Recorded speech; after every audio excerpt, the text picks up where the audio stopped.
This is a workshop seminar on connecting with diverse populations by using the media as a resource. And it's a resource that too often I think is overlooked. As is often the case, you're just not aware of all the possible resources that are out there.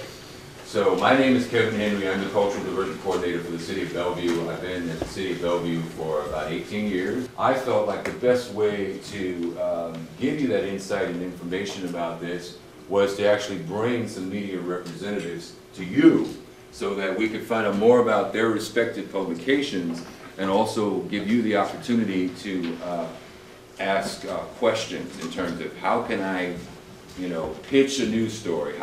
What constitutes a good, strong press release? What is a good story for a particular market or a particular demographic? These are the experts, and I'd like to introduce them right now. Stacy Nguyen is the editor of the Northwest Asian Weekly. Let's welcome Stacy Nguyen. Gabrielle Nomura is the assistant editor of the Bellevue Scene magazine, staff writer for the Bellevue Reporter. Welcome, Gabrielle Nomura. And last but not least, the president of the Washington Hispanic Media Association. It's none other than Eddie Quintero. I love these names. You can really kind of really stretch them out. So I wanted to start off the first segment by having each of our panelists maybe spend about 5 to 6, 7, 8 minutes just talking about their individual publication, who your audience is, what kind of stories you're looking for, and lastly, how can people who work for community organizations and nonprofits connect with your audience? So let's start off with Stacy. I work for Northwest Asian Weekly. It's a Pan-Asian newspaper based in Seattle. The term Pan-Asian just encompasses like every Asian ethnicity you can think of, although probably not Russian all that often. But we do Pakistanis and Iranians oftentimes, but mostly we focus on Chinese speakers, Japanese, Vietnamese, all Southeast Asians. My paper was founded 30 years ago. It was an offshoot of our sister paper, the Seattle Chinese Post, which grew from the need for Chinese immigrants to have news in their language. When you're a new immigrant and you first come here, it's really hard to kind of absorb information when you're not really proficient in English. So they would go to a bulletin board in Chinatown to get their news. But my publisher saw this and then thought this is a really inefficient way for these immigrants to get their news. These people are really interested in what is going around them. There is a way to inspire them to kind of help their community and to be more involved. So then she started a newspaper, and eventually that newspaper started publishing an English version because we found a similar need for the second generation, the kids of the immigrants who also are interested in the kind of news that their parents are reading, or news about themselves that they're not getting in mainstream publications such as the Seattle Times or the PI at the time. So the English paper is serving that need, and we continue to serve that need today. The mission of Northwest Asian Weekly is very, very simple, and that mission is to empower Asian Americans and Pacific Islanders. How we do that is, it's a general mission. So how we do that, you do that in many ways. We consider it like educating our readers, who are both Asians and non-Asians. So that jumps into our readership too. People often assume that our readerships tend to be, Asian Americans or Pacific Islanders, but actually a good chunk, I would say even half of our readerships are non-Asians.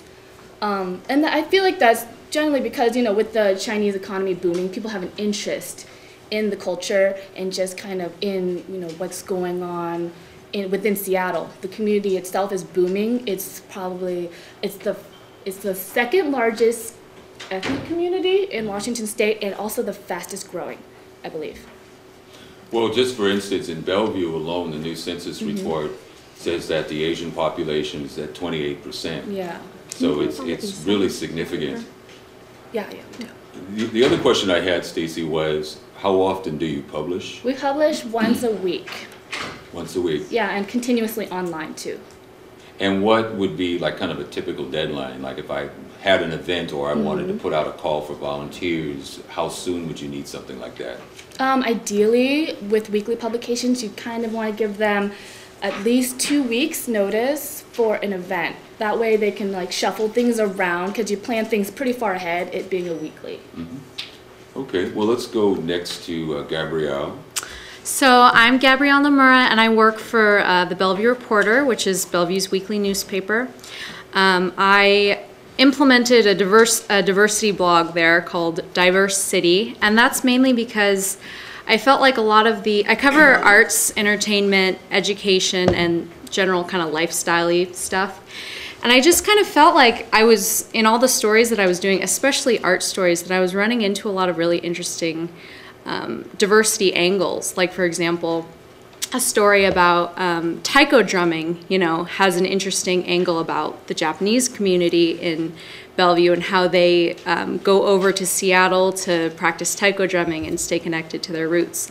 So I just kind of felt, and like Kevin was saying, you know, the Asian community especially makes up a really large population in Bellevue, and Bellevue, I think the foreign-born population is like 30%. 30%, Right?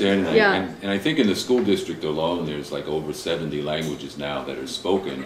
And in fact, in the school district, the Caucasian kids are in the minority now. Yeah, actually I think it's 48%. 85. Is it 85? I think it's, Okay. yeah, Keeps last going I up. heard.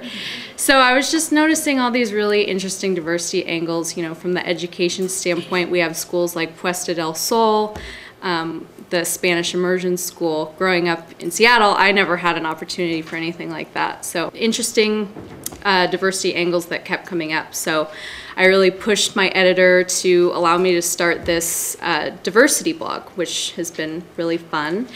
And I always love getting emails or phone calls from people who say, hey, I'm having this, Kevin does it all the time actually, I'm having this event coming up, can you put it in the blog? And it's a really great, I think it's become a good resource for people to kind of find out what's going on. Well, my name is Eddie Quintero, and you hear an accent, it is a real accent. Spanish accent. And anyways, I'm the president of the Washington Hispanic Media Association. The Washington Hispanic Media Association, we formed it in December 2010. And our slogan is uniting the media to informing the community. At this point, we have over 80 members, and they cover about, I would say, almost 90% of the western side of the state. We do have many connections within the Hispanic media, and whenever you want to send something or you want to get in contact with the Hispanic media, all we ask is we want to make sure that it's a reputable source, meaning that it's something that it's an established source. Something that would bring value to our community, and last but not least, that it's non-commercial, meaning that it's not the news or the information itself that you would send us.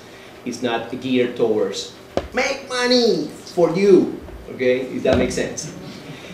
So it's kind of subjective. We play by ear. We want to make sure that the information, obviously, not that many information is going to go to the people, because we send it out to our members, and it's up to the discretion to inform the community.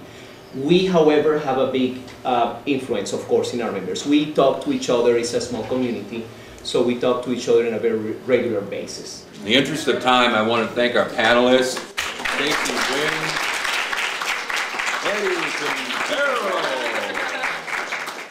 and Gabrielle Nomura. Thank you very much.